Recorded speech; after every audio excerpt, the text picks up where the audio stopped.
Welcome to another edition of Coffee with the Goose. You know, we talk about things that are interesting, fascinating, and irritating. I am the Goose, so glad you joined me again. And once again, we'll talk boxing. Errol Spence Jr. coming off a big win, not unexpected, over Yordenis Ugas in his hometown. That's Spence's hometown of Dallas. But before we go much further, let's have a little sip of coffee, shall we? As you know, my coffee is very strong, like my opinion, but gotta have some creamer in there to make it sweet, just like Cooper, my dog, and me. Thank you. Okay, here we go. Errol Spence Jr. He has three belts now in the welterweight division. Let's sum up what happened last night in Dallas, Texas. He took on Errol Spence Jr., who held, I believe, the one of the belts anyhow. He's from Cuba, and he is the gentleman who defeated Manny Pacquiao last year, sending the Pac-Man into retirement. We'll see if that lasts. I don't think it will. At any rate, it was not unexpected. Ugas put up a good fight. He's a valiant warrior, but he just could not match Errol Spence Jr.'s strength or work output. Spence outworked him through many more punches, and he was devastating in the body and to the right eye. Eventually, the doctors and the referee had to call a halt to the matter in the 10th round because Ugas's right eye was almost swollen shut, and he really looked rough. He had been through the ringer, and Ugas came away with the victory. So he now holds three belts. Spence now 28-0 with 22 KOs, and it's no surprise. Spence is a beast. He's not just strong. He's not just a knockout artist, but he is very, very skilled and very resilient. We've seen that with his not just his performances in the ring over the years, but also his surviving that horrible car crash a few years ago after his win over Shawn Porter, and also the eye injury that he sustained last year, which, as it turned out, meant that he would not fight Manny Pacquiao last year, and Yordenis Ugas did, and he beat Pacquiao. So a lot of layers to unwrap for you here during this edition of Coffee with the Goose. First we'll talk about the other title holder in the welterweight division, and of course that's Terrence Crawford, the Omaha, Nebraska native. Crawford is, like Spence, very skilled, very strong, and a left-hander. This is what makes it even more interesting. Spence, Crawford, and Pacquiao are all left-handers, and Crawford is extremely skilled. He'll hit you from both sides.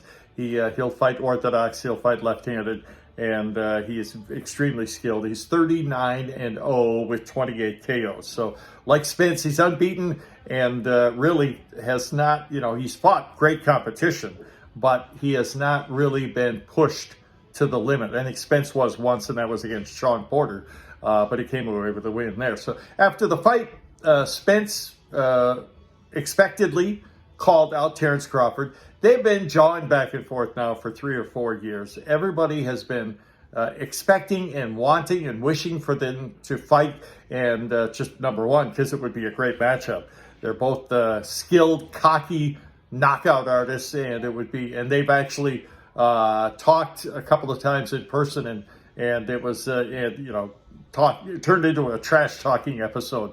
They both want to apparently get into the ring and settle matters and unify the belt once and for all in the welterweight division, but it hasn't happened. Why? Well, as you know, it's because they fought for two different companies. Spence with the PBC, Premier Boxing Champions, the same company that Pacquiao had been fighting for before his retirement, and Crawford was with Bob Arum and Top Rank Boxing. No more, though.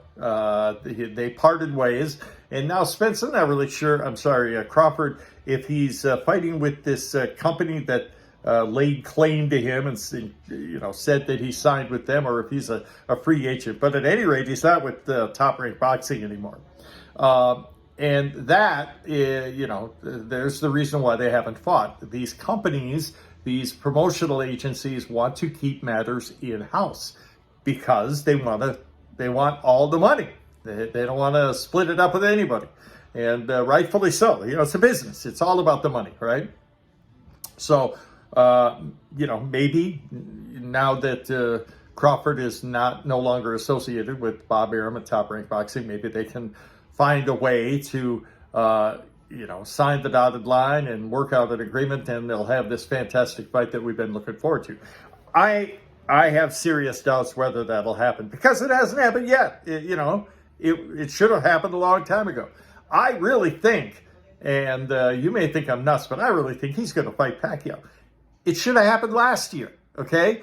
And again, I didn't go through this, but I'll remind you what happened last year and how corrupt and frustrating boxing is. It's a lot like politics. You don't know who to believe. What do they say? The first casualty of war is the truth. And that's true with politics, and that's true in boxing. Pacquiao is scheduled to fight Spence. I'll sum this up quickly if you don't mind. It was scheduled to take place last year in Las Vegas. And as we got closer to fight night, people, naming most notably the gambling powers, noticed that even though Spence was heavily favored, it was starting to look like Pacquiao was going to beat him. So Spence ended up with an eye injury just 11 days before the fight. He mysteriously tore or did a retina injury in one of his right eye in sparring. That's very rare because they're fighting with the headgear, and the gloves are not the same, not as devastating or punishing as they would be in the ring. They're pillow fights. They're not there to beat each other up in sparring. They're there to test out their timing, their game plan, and all that. So I'm like, wow, eye injury just a week and a half before the fight? Oh, okay, whatever. Then we find out 2 hours later that Yordenis Ugas' opponent on the undercard, mind you, had an eye injury too. And then Ugas ended up fighting Pacquiao. The bottom line here is the casino never loses. The powers, the gambling powers, and that's what really makes the wheel spin in boxing. They were going to lose a lot of money, and they didn't want that to happen. So there you have it. Two mysterious eye injuries within a couple of hours of each other. And so Spence didn't fight Pacquiao. Yes, Pacquiao lost to Yordenis Ugas. And everything was, fair game. Ugas won that fight, although it was closer than you think. Pacquiao was more busy. He threw a lot more punches. But, Ugas won it. I still believe, although I'm not making excuses here, so don't claim that, that had Pacquiao and Freddie Roach, the great trainer, had ample time to prepare for Ugas, that Pacquiao would have beaten him. I really believe that. But that's the history behind Ugas and Spence and Pacquiao. Okay, now Pacquiao's running for president of the Philippines. That decision will come in early May, I believe. That's very shortly. And if Pacquiao does not win, and I'm not going to get into Filipino politics, it's beyond me. It's not my cup of tea. Although my wife is from the Philippines, I follow it, but I'm not going to comment on it on my YouTube channel. If he doesn't win, he's going to fight again. Mark my words. And Pacquiao has kind of said in one way, shape, or form the same thing in the past. He misses the action. He misses the crowds, the adulation, the pageantry, the challenge. That's what he was, he's been doing this for 20, 25 years or longer, and he misses it. And he's one of the top still, even though he hasn't fought in a year, or not quite a year, but he's still one of the top welterweights in the business. If he gets back in the game, I think we all agree that we'd all put him in at least the top 5 welterweights in the business now, right? We agree on that. So I think we could also agree, if you're honest, that it's going to be within the PBC. Pacquiao is going to fight Spence. It's going to happen. If he doesn't win the presidential election, you heard it here. Pacquiao is going to come out of retirement and fight Errol Spence. Can he beat him? Of course he can. Yes.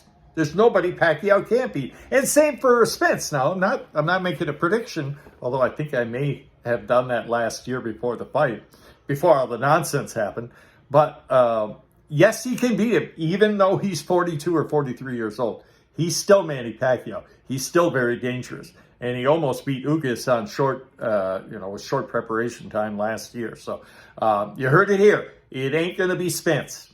Even though we want to see it, it's going to be Manny Pacquiao against, I'm sorry, did I say Spence? It's not going to be Crawford. Getting ahead of myself. Even though we want to see Crawford fight Spence, it's not going to happen. It's going to be Manny Pacquiao against Errol Spence Jr. later this year, all PBC battle, and it won't be an entire unification bout, but 3 belts will be on the line, and it will be a great fight, and it's probably going to be in Dallas again. Pacquiao has fought there, remember, and it's Errol Spence's hometown. So you heard it here. That's my only prediction so far.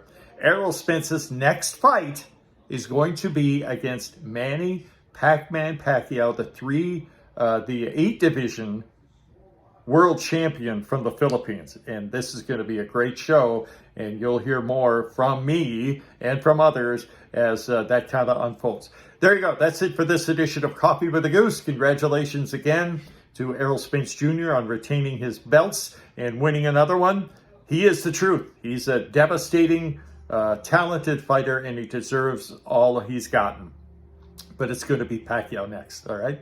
That's it for this edition of Coffee with the Goose. Thank you so much for watching, and many, many thanks to you guys who subscribe to our channel. We've got many more shows to come, and you guys take care.